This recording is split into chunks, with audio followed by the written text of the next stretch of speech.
шокируем, шокируем. Смотрите цены, и мы в шоке. Мы давно не были в Леруа. Посмотрите, тумба вместе с раковиной.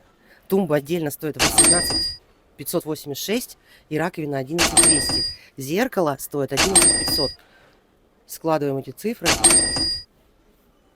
и смотрим. Вот, почем мы взяли. Это цена тумбы вместе с раковиной и зеркалом. Та тумба, которая в Леруа, она сделана тоже в Китае. Только просто кто-то на ней уже заработал, а ты нет.